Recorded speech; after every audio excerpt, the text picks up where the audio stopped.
আজকে আমি আপনাদের দেখাবো যে আসলে একটা অরিজিনাল চার্জারের ভিতরে আসলে কি থাকে এবং এটা খোলা কতটা কষ্টকর হয়ে থাকে। দেখুন, আমি এটা ছোট্ট একটা ড্রিল মেশিনের মাধ্যমে এটা আমি খোলার চেষ্টা করতেছি, কারণ এটা অনেক ধারালো এবং শক্তি আঠা দিয়ে থাকে, যে কারণে এটা খোলা অনেকটা মুশকিল হয়ে থাকে। এবং এটা ভাই, আপনি যদি এটা আছাড় দেন তারপরে খুলবে না, এটা আপনি যত চেষ্টা করেন এটা খুলবেও না। আপনি এটা ভাঙার চেষ্টা করবেন, সহজে ভাঙবেও না।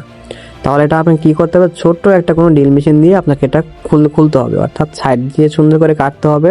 কাটার পরে আপনাকে এটা খুলতে হবে। সো দেখুন, ফুটপাথ থেকে বা বাইরে থেকে লোকাল চার্জার আমরা কিনে থাকি, আসলে ওটার ভিতরে কি থাকে জানেনই তো। আমি একটা নেক্সট ভিডিওতে দেখিয়েছিলাম যে ওটার খোলার পরে ওটার ভিতরে কি থাকে, যে বড় একটা স্টিল থাকে বা লোহা থাকে, লোহা জাতীয় জিনিস থাকে, আর সামান্য একটা সার্কিট থাকে, যেটা 100 টাকা 200 টাকা দেবেন চার্জারের মধ্যে যা থাকে ওটার ভিতরে সেম কাহিনী, সেম জিনিস থাকে।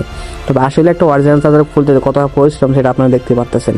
আসলে বা একটা চার্জার খুলতে অনেক পরিশ্রম হয়, আর এই ধরনের চার্জার মানে মনে করেন যে ঠিক করা যায় না। এগুলা চার্জার খুলতে যেরকম পরিশ্রম, আর এগুলা খোলা তা অতটা সহজ নয়। দেখুন, কত চেষ্টা করেও জিনিসটা খোলা যাইতেছে না। তার মানে বুঝতে হচ্ছে যে এটা কীরকম ধারালো আঠা দিয়ে লাগানো হয়েছে, কারণ এগুলো বা সাধারণ কোনো আঠা নয়, এটা কোম্পানি দিয়ে থেকে নিজস্ব মেশিনের মাধ্যমে লাগিয়ে থাকে। সো ভাই, আজকাল সব কিছু 2 নাম্বার হয়ে গেছে ভাই। আপনি একটা ফুটপাথ থেকে একটা চার্জার কিনতেছেন, আবার সেম জিনিস আপনি দোকান থেকে কিনতেছেন, কিন্তু আপনি আসল নকল বুঝতে পারবেন না যে এটা আসলে না নকল, কারণ ওজনটা কিন্তু সেম ওজন দিয়ে থাকে। কিভাবে দেখুন ভাই, সাইড দিয়ে কিন্তু আমার হাতে লেগে গেছে, দেখতে পাচ্ছেন? সাইড দিয়ে হাতে লেগে গেছে, আমার রক্ত বের হইতেছে। সো আমি ব্লাডটা বন্ধ করার চেষ্টা করতেছি, সো যার কারণে একটু লেট হইতেছে, আর এটা খুলতে অনেকটা কষ্ট হইতেছে। সো তারপরে আমি এখানে হাতটা একটু ব্যান্ডেজ করে নিলাম। সো আবার কাজটা শুরু করে দিলাম। সো মোটামুটি প্রায় খোলা কাছাকাছি এসে গেছে, তবে তারপরেও দেখছেন প্লাস দিয়েও কত চেষ্টা করার পরেও কাজ হইতেছে না।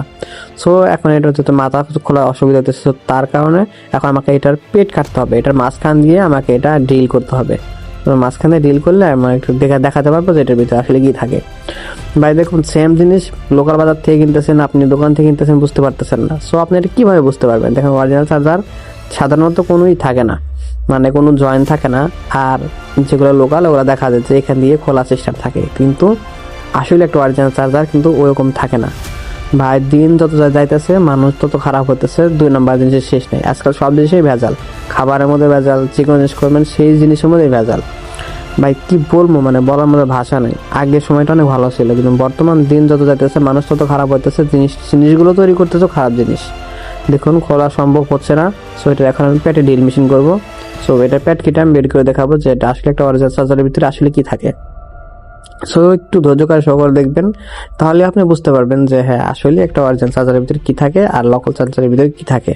সো লোকাল চার্জারের ভিতরে কি থাকে এটার জন্য আমি একটা ভিডিও বানিয়েছি, আমার ইউটিউব চ্যানেলে দেওয়া আছে, সব এটা আপনি দেখে আসতে পারেন।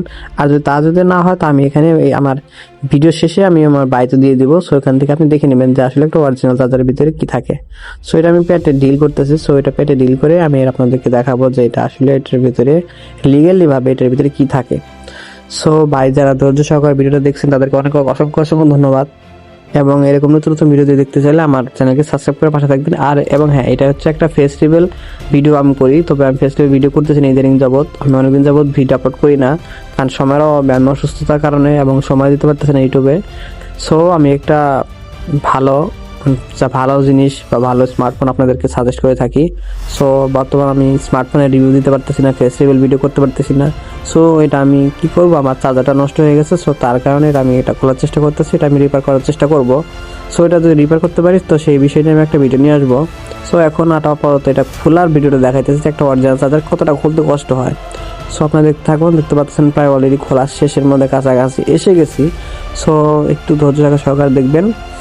ভাই অনেক পরিশ্রম হয়েছে, হাত কেটে গেল, সবকিছু হয়ে গেল, তারপরেও কেন জানি মনে হতেছে না যে একটু শান্তি লাগতেছে না যে জিনিসটা খুলতেছি আদৌ ঠিক করতে পারবো কিনা। এতটা পরিশ্রম করতেছি, একটা ভিডিও বানালাম আপনাদেরকে দেওয়ার জন্য। সো এটা যদি ঠিক করতে পারি তাহলে এই ভিডিও বানানোর এটা আমার স্বার্থ হবে আর কি। তবে চেষ্টা করবো, ইনশাল্লাহ হয়ে যাবে। তবে যদি বেশি গুরুতর ভাবে ক্ষয়গ্রস্ত হয়ে থাকে তাহলে ভাই আর হবে না, কারণ একটা অরিজিনাল জিনিসের মতো ভাই আপনি 1000টা চার্জার মার্কেট থেকে কিনলেও অরিজিনাল জিনিসের মতো হবে না একদম ভাই। আর আপনার আইফোনটাও আগের মতো চার্জ থাকবে না, এটা যে গ্যারান্টি কথা ভাই। তো প্রায় খোলা শেষের মধ্যে এসে গেছি।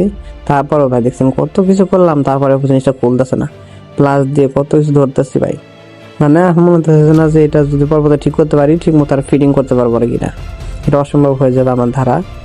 তবে যেমন একটা পরিশ্রম করলাম, এমন একটা পরিশ্রম যেটা দেখতে পাচ্ছেন আপনারা।